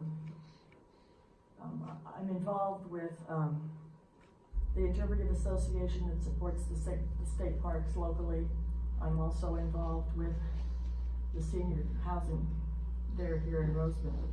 And we get liability insurance through NIAC, Nonprofits Insurance Association of California. It looked like it was a reasonable cost for a liability, which I expect you would want to have like 2 million, 1 million, that kind of range for liability only. And so we did do that kind of investigating, and of course, we would name the Community Services District as additional insured. Could we, before we start talking about all that, is it possible to just go out there and see what's wrong with it? And maybe if they look to see what's there, maybe they say, oh, way too much, because I know when, I didn't go with you, I told you about it, you told me, maybe we can set up with one of them, you guys go out there and look at it, Yeah, then we can see what it takes to get done, because the flip side of it, I think it would be good, because that'd be one of the better things on Diamond Street, and we can get, so I suggest that maybe, Greg, we could do that part there, at least get them out there, because you folks may go look at it, may not meet the need, number one. That's And number right. two is, you know, you go out there, there's enough local contractors say, hey, guys, what it takes to get this done, and it may become cost prohibitive from everyone, but the flip side, I'd sure hate for you guys to miss out on an opportunity, because the building just sits there. And the longer it sits there with nothing happening, the more it's gonna sit there with nothing happening, and maybe we could get a community benefit and give you guys a kind of showcase there. And then perhaps maybe some of the board members can even donate a little bit to you folks to get that done. Oh, definitely. I'm speaking on myself, I can't volunteer them. And maybe we can get you folks out there, you know, maybe you could coordinate that with Ron or John there, and just go look at it. We don't know. And then see maybe, I don't want to use the word bare minimum you have to have, but see what you have to have you folks in compliance, and see what we can see. And they become real good for everybody or not good for nobody. I think the way we need to move forward, because no one on the board, or these ladies, or my staff are building inspectors. We just know that the thing is structurally unsound, and it's separating, has about an inch of glass it's pulling out, that we need to have a professional building inspector go in and tell us, here's the list of stuff you have to fix, just like when you sell your house. This is what you need, and get a price on it. I understand, I don't agree. I don't. Okay. Yes, a licensed building inspector, not one that takes a 4-hour class on a Saturday and gets a certificate. No, I said a licensed building inspector. The ones you get at your house. Okay, but yeah, I'm saying we need to have a I understand what you're saying. professional come and tell us, because then the attorney, he's gonna have to say, you know, if it's just done minimally, it's gonna have to be fixed. Our last attorney said, there's a liability problem. You know, that if you let somebody go in and something happens. And so I say, let's have a professional, what you say, get a licensed building inspector, have them give us a list. We can estimate what the cost is. We can have the attorney look at it and say, give a thumbs up or thumb up. Because I think at the end of the day, council's gonna have to give a thumbs up or a thumbs down. I don't think he's ready for a thumbs up tonight. I know 5, and I'm pretty sure I can get any one of them to come out on a Friday Okay, and take a great. look at it for us. But I'd like you ladies to kind of be available, because you may go in there and look inside. Are you available tomorrow? What I would like to see is the fact that we can treat this the same way that we're treating the Fremont water basin. There's a lot of unknowns going on right now. But I think it would be great to have a historical museum in our community. It's something that the community could enjoy and go to. I mean, the little town of Boron has 3 museums, and it's all geared around the history of their town and that region. And They have war rocks up there too. man. so, you know, this one here is that I would like to, let's just enter into where you guys can go in and develop a plan. You know, take a look at the building, get an estimate what it's gonna cost. The building. And then if you can pull the resources together that you need to make it work, then bring a plan back to us and say, okay, this is what we propose, this is what we can do, we've got these people ready to step in and blah, blah, blah. And then, you know, because if it's a way that we can take this building that we own and put it finally to some community use that's gonna benefit the community, then I think it's worth investing and looking into. We think so too. Yeah. And we'd like to actually take you up on that. Definitely. We just need to pick a Friday, and I'll find out which guys has that day off, and I'm pretty sure it'll come out. You know, one of your relatives. Okay, and if you guys, if you'd like to meet tomorrow, I can take you over there and show you the place. I am not available till late afternoon tomorrow. Okay, Is that correct? Yeah, it would be your general commercial reliability Yeah, policy. okay.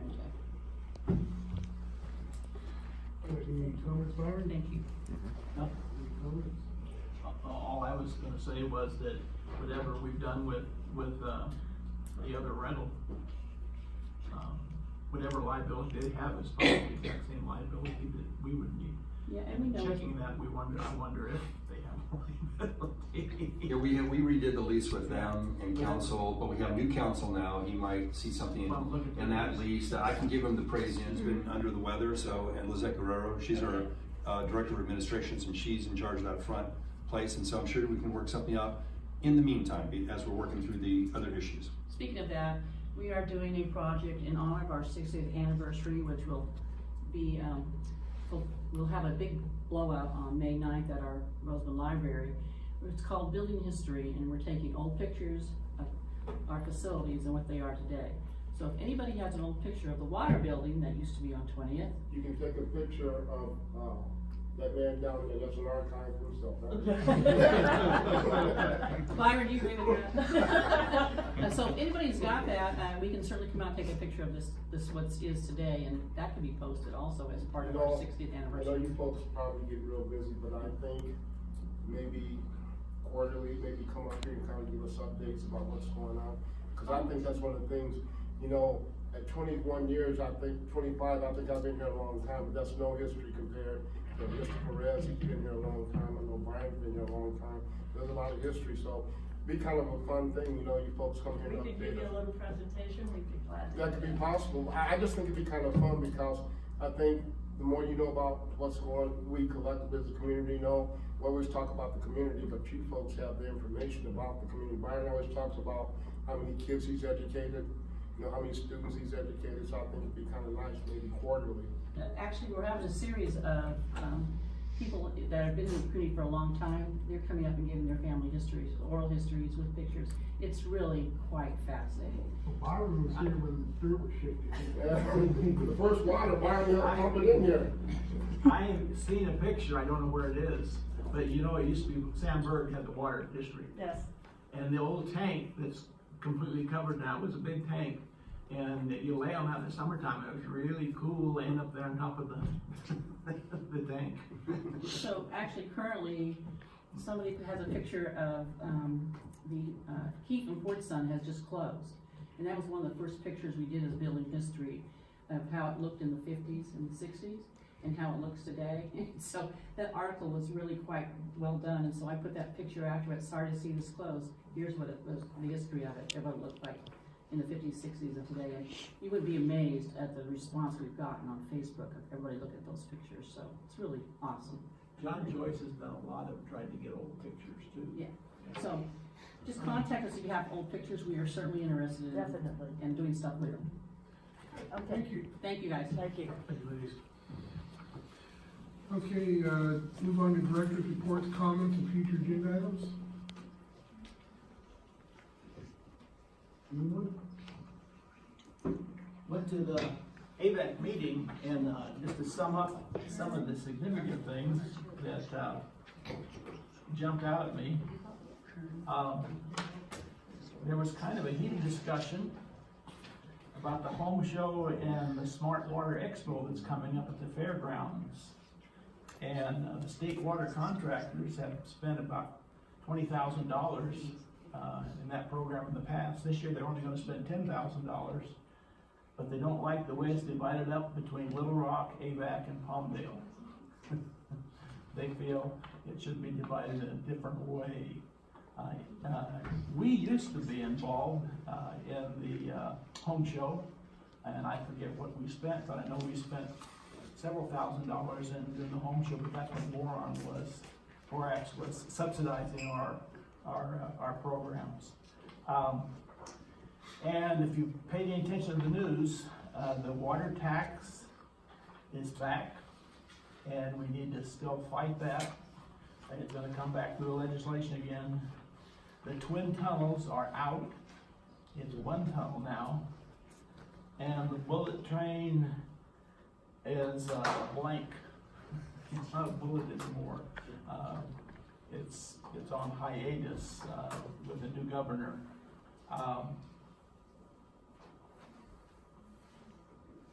And that was about it. There's some other things probably, but Ben may want to say those about the AVAC's meeting last night. No, you stole my thunder. I attended the RMAC meeting on the 17th, and it was pretty uneventful, but in relation to the RMAC, yesterday there was a hearing in Bakersfield with the Kern County Supervisors for the marijuana dispensaries in Rosamond, something that you all know that I was working very hard to get them out of our community when I was with the RMAC board. And so I went there to listen to the presentation, then to make a presentation. And but they were continued until March 18th, 2019. It's not looking good for the marijuana dispensaries. Last week, one of the hearings for the marijuana dispensaries, they got up there and their argument for their petition to stay open for a year past the deadline was rejected, and instead of having until May 24th to shut down, the Board of Supervisors gave until February 15th. And subsequently, the other 5 that were scheduled to have their hearings right after that one withdrew their petitions, figuring that they're just going to stay open until May 24th. Yesterday, there were 7 dispensaries, 2 up in the Bakersfield area and 5 here from Rosamond. One of them, Vape and Bake, which is next to Mr. Donuts over there, they withdrew their petition. So they have already thrown in the towel, and they're going to be out of here by May 24th, or sooner, whatever the Board of Supervisors decides. The rest of them, there's 4 of them, ABDC on Sierra Highway, Plum Tree on Sierra Highway, Tanner Best on Diamond, and OAC, I think there's, well, anyhow, the one over on Rosamond Boulevard, over there by the United Street Apartments, they have got their hearings continued until March 18th. So I would encourage everyone that wants to see these places closed to be at the Board of Supervisors meeting at 9 a.m. on May 18th, or write letters and send them to the planning department, and they'll be put in the agenda. So that way we can finally, hopefully, in the very near future, get our town back. And that's my report on the RMAC.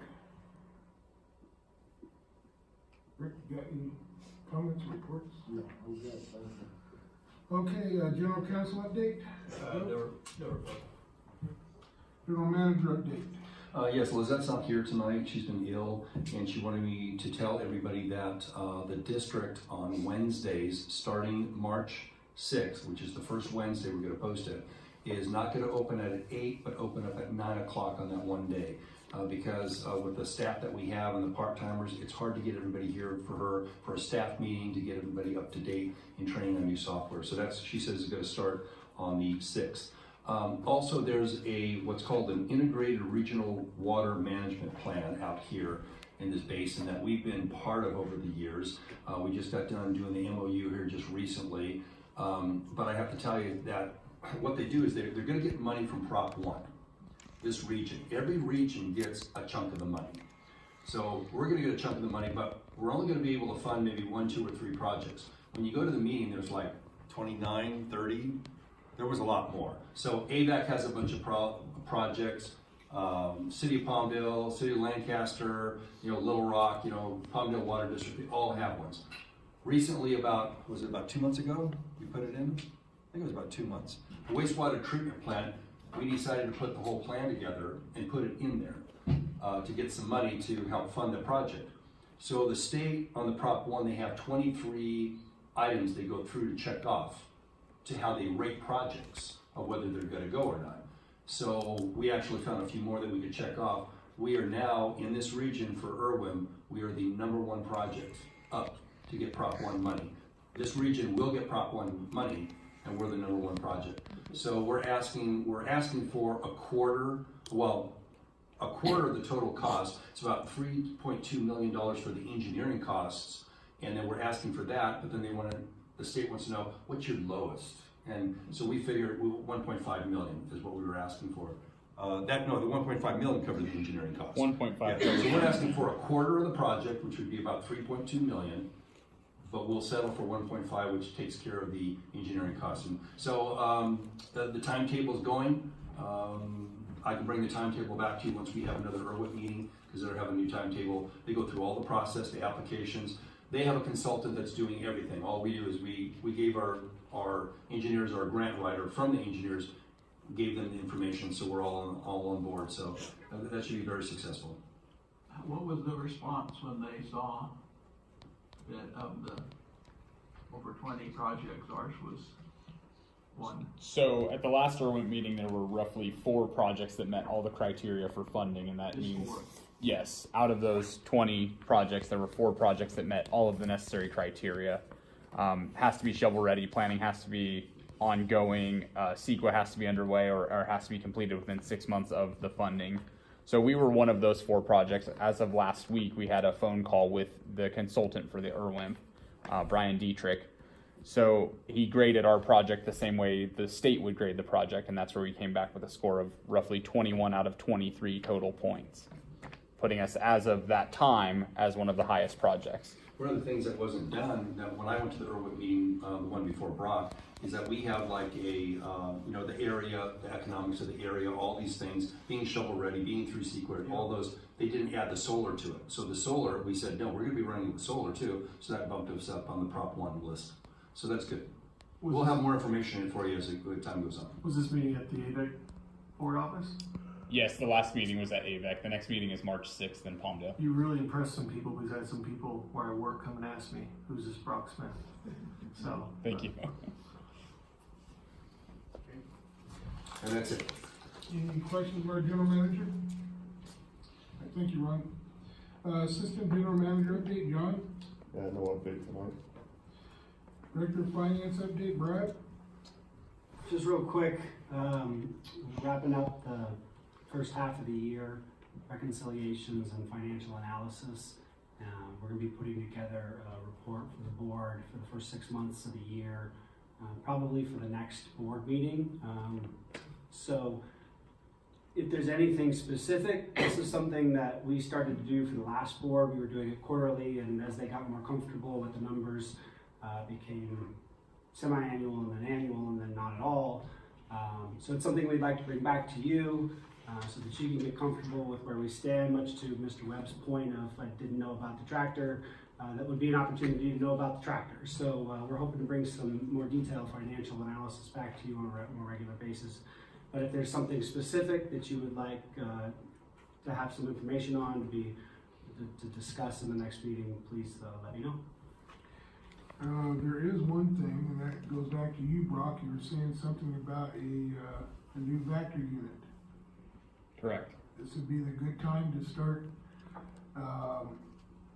putting the memos and justifications and the costs and everything else and the reasons and all that, so that we can get the dialogue going on this for purchase of that type of equipment. Any other questions of our Director of Finance?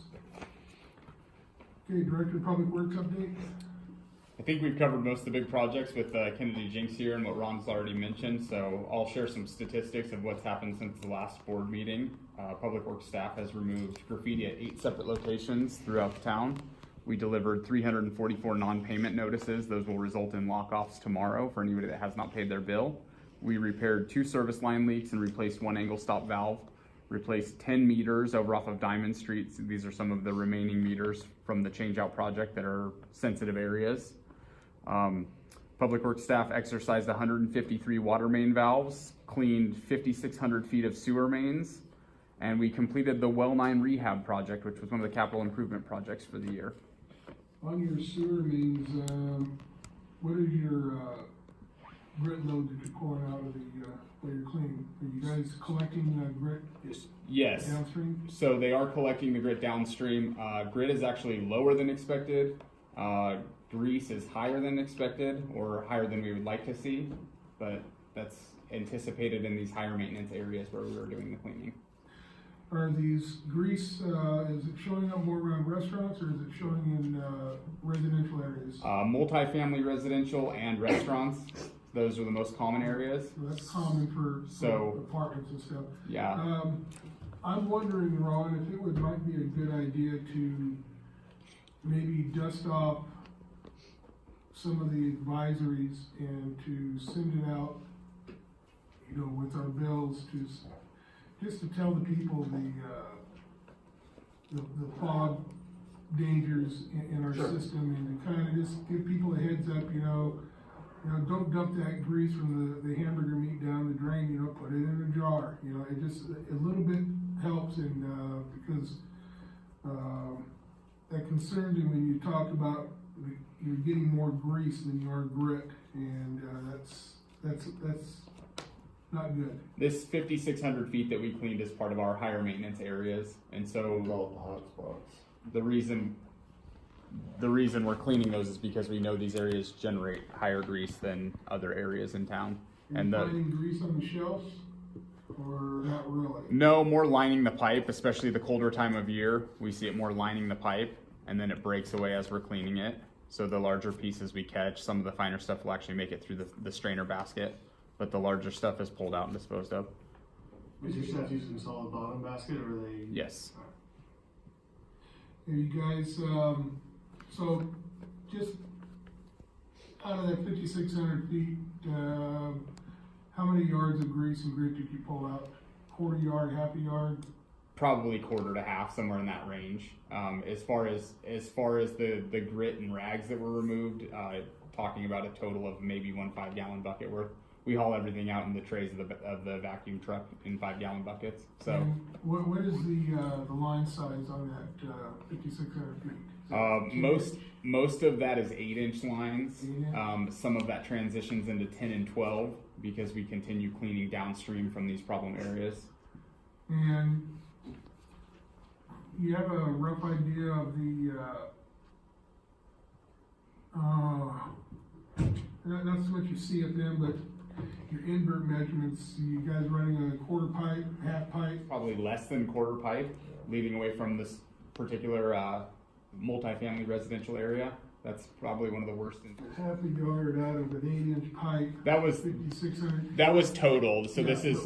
I know it's fine. I just use a lot of hot water, and so I try to explain them that's not. And as soon as it cools off, it coats the inside of the line. Exactly. Gets it through their loop. Exactly. As soon as it gets out there, it's not their problem. And this is just a technical thing. What kind of jet nozzle are you guys using? I don't know the name of it. I could show it to you. Does it rotate? No, this is not the rotating. Look into a Warthog rotating. We have one. Yeah, We do have one. that's multi-purpose, and I feel that thing will do an amazing job. Do you guys put it on the end of a proofer to centralize it in the middle of the pipe? Yes. Okay. Yes. Cool. All right, well, good enough. All right, no shop talk. All right, Director of Administration Board Secretary, Lizette's not here, so. Hey, Ron, how is she getting better? Yes. Can she take phone calls? Yes. Okay, and with that, take a motion for adjournment.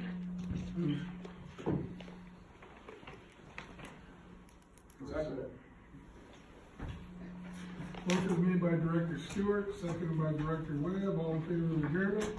Aye. Opposed? Motion passes. We are adjourned at 8:02.